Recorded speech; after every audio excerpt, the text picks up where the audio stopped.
If there has been one bright star in Europe in what has been a difficult period, it must be the election of Emmanuel Macron to become the 39-year-old president of France.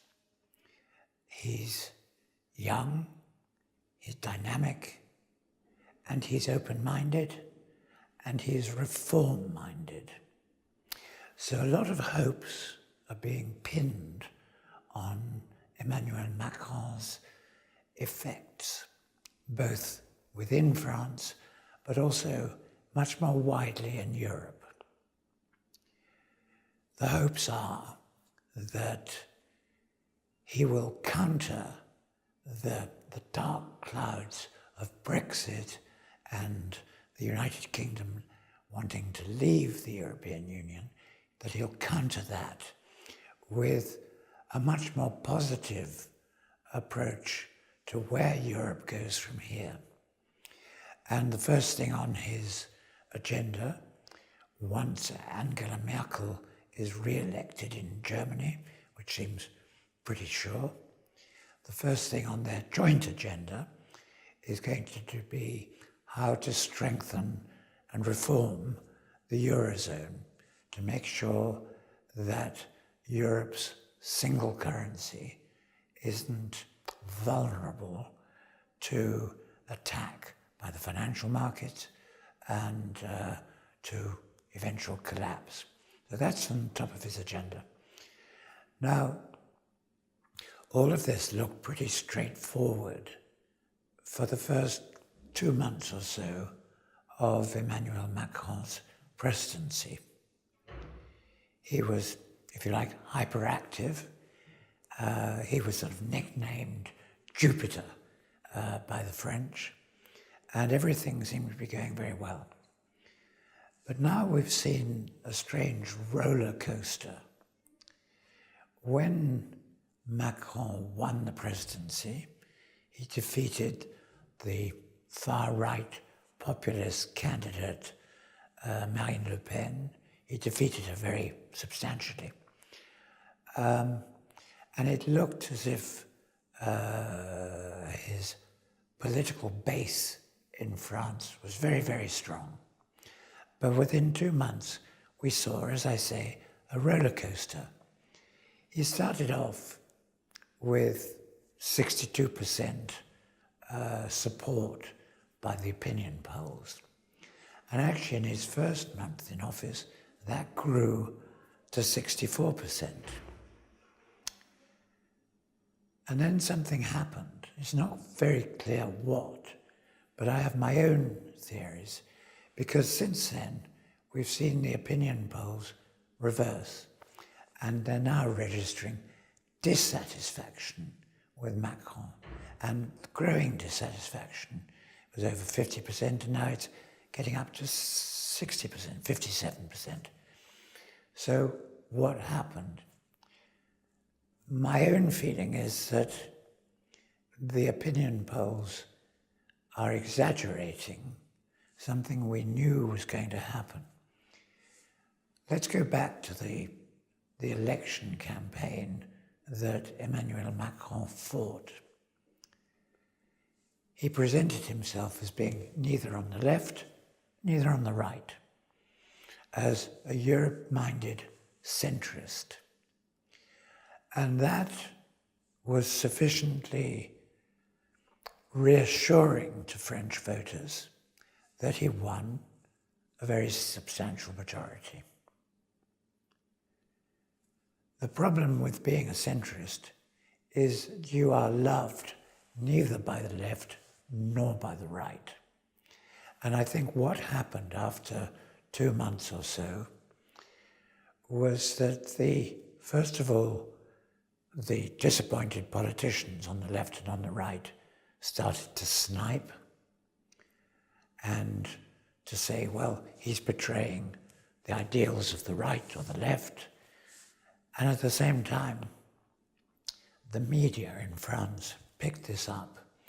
And it should be remembered that in France, like in so many countries, newspapers tend to be very politically oriented, either on one side or the other.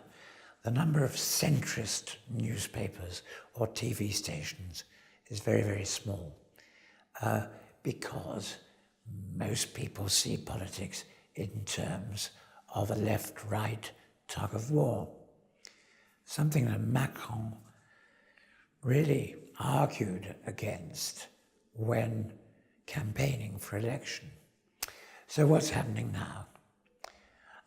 My own view, and like any other observer, I don't have a crystal ball. I just report what I see, is now the French are back from their summer holidays. The beaches of southern France have emptied out. They're getting down to business. And what we're seeing is Macron patiently trying to introduce his first major reform, and that is to reform France's labour laws. And the French labour laws, they're very controversial.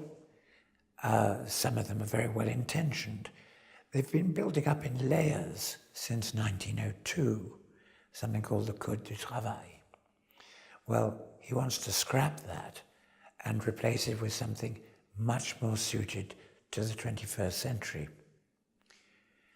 It may well be that we see a lot of labour unrest over the next few weeks because the French are a deeply conservative nation, most of us are, and we can expect to see demonstrations against his reforms. But he wants to make it easier for companies to fire people and therefore easier to hire people. So the idea is that that will bring down France's high levels of unemployment. Not overnight. He's given himself 2 years, which is probably fairly reasonable. The significant thing I notice is that the French trade unions have decided not to contest his reforms. They're not coming together, the two big ones, one is called the CGT, one is called the CFDT, were expected to, if you like, gang up with each other and contest Macron's reforms. They've recently decided not to. And I think that that means, to the extent that you can interpret something quite small as being a major shift, but I think it means that the pendulum is going to swing back towards Macron's centre. So I think the roller coaster we saw of his high levels of support and then his high levels of dissatisfaction, I think we're going to see that settling down. And I think that we're going to see a country, obviously there's going to be a lot of political movement, a lot of political news, but I think we're going to see France settling down and talking seriously about the Macron reforms. And let's remember, he hasn't yet been in office for half a year. He therefore has 4.5 years and the very substantial powers of the French presidency. And he really is the boss of that country.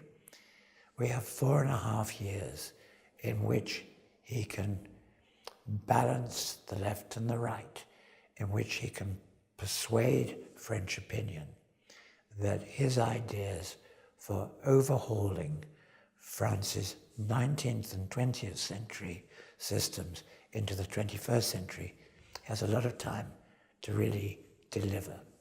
And I think the rest of Europe is really looking at this very closely and hoping he succeeds.